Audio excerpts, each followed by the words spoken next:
That's the article. I'm trying to go to the article, but the stupid pop-up on the St. Louis Post-Dispatch shut it down. I tell you, even with Max now, they're just coming up with pop-ups that are just invincible, that are so incredibly annoying.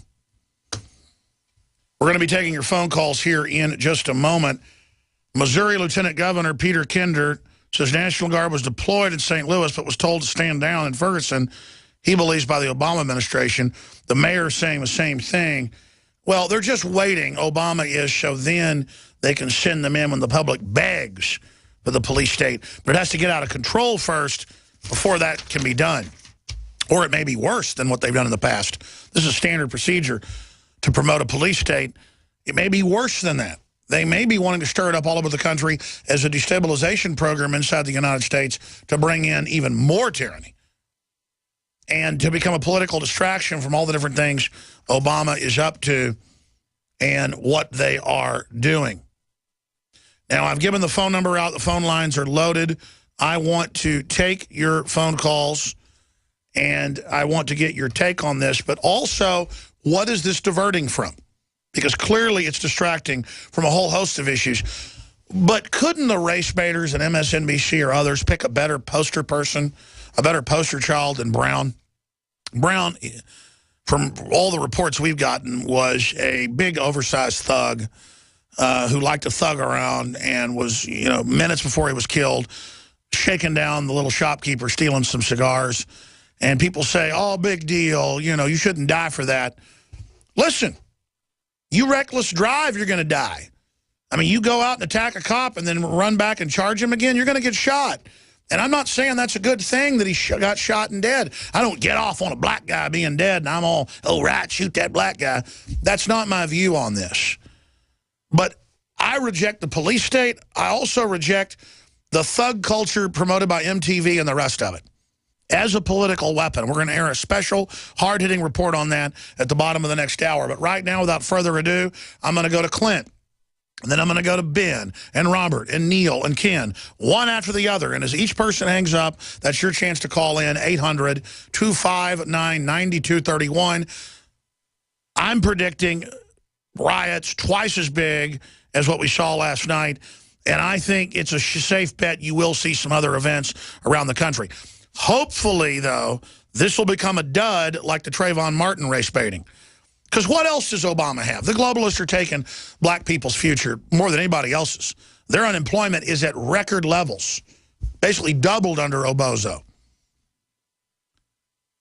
And again, I call him Obozo. It's an ad hominem attack. He's no bozo at all. He's a corporate front man doing exactly what he was put in there to do, create division while the banksters rob this country and deindustrialize us and then play us off against each other while they're doing that. Clinton, Michigan, thanks for calling. You're on the air. What's your take on the situation? How you doing, Alex? Good, brother. Hey, well, first I want to say I think Brown was picked because he wasn't innocent.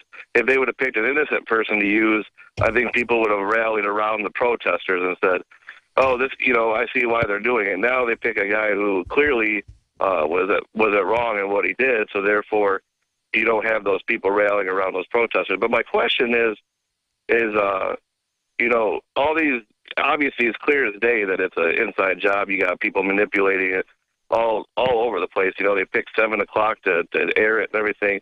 But don't any of the local people that are involved in this see this, or are they in on it? Do you think they're in on it, or do you think they're just... We've talked to a lot of locals that day one said they're trying to create a riot and trying to create division. That's what most, the working black folks that we talk to down on the ground, guys coming home from work with their John Deere hats on are mad.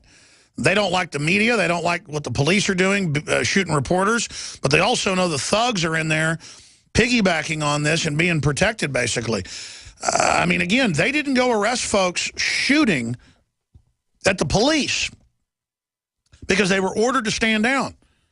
And what you raise about how they picked Brown, the media picked this case because they knew full well in the end it would be a winner for the establishment. You're absolutely right. Good to hear from you. Ben in St. Louis, the epicenter. What's your take on the situation?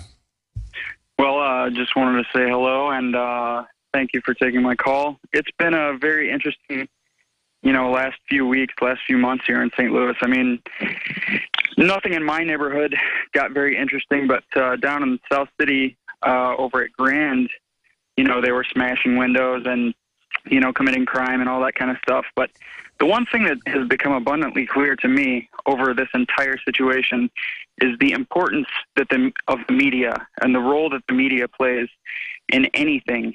You just can't overstate that. Basically, your guys being on the front lines, Joe and Jakari, have been doing a great job and have just blown this thing wide open. And I mean, obviously, when you have the corporate-controlled media, figuring out which way they want the public to debate, framing the debate from the public, giving them one side or the other, you eliminate any sort of chance to have a meaningful discussion about police tactics, race relations, things like that. So, I mean, that's just the thing that has been my big takeaway from this, is just the importance of media and the role that they, play when situations like this happen. I agree with what you're saying, and clearly making the decision.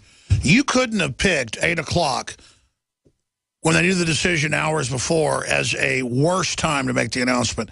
If I was going to pick the absolute worst time, an hour and a half after dark, and I would keep having the governor and keep having the mayor come out. Now calm down there and don't all go crazy. Now, hold on a minute. I mean, I heard that on the radio last night. I was driving home, and I was listening to coverage on 590 at like 5 o'clock, our local affiliate.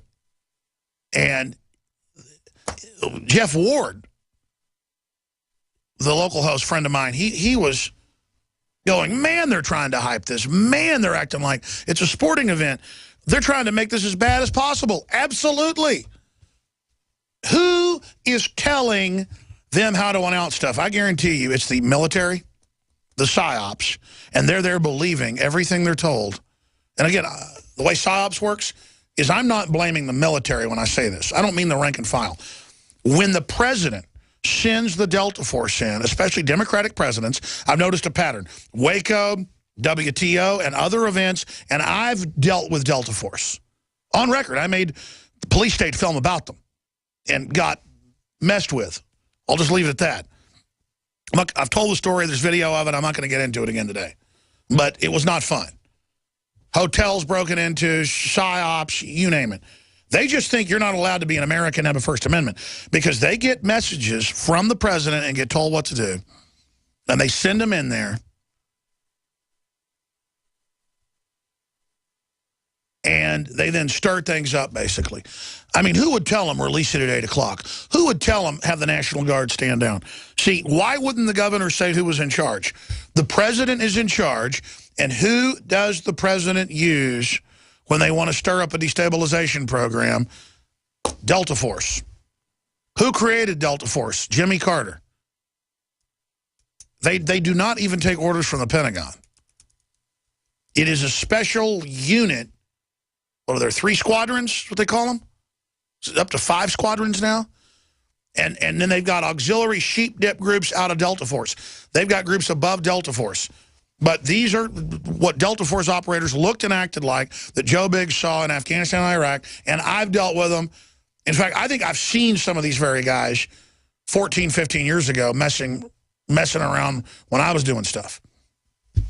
And I was just trying to show urban warfare drills because they would announce I was insane and say there are no black helicopters in San Antonio. There are no black helicopters in Kingsville. There are no black helicopters in Houston. And then one crashed in Houston. And we had the colonel on that runs Soldier of Fortune talking about it. And they got mad at him for even publishing it. They basically sent some threats to him. They didn't even want people to know they were doing this martial law drill acclimation operation. So the fact that they're involved tells me they're calling the shots, because they were calling the shots in Seattle for Clinton at the WTO and not just running security. And that's another thing. They'll have cutouts, like they'll have regular Delta Force people there, and they'll have Navy SEALs there, and then they'll have another group of mercenaries there dressed like them. I mean, things aren't usually even what they seem.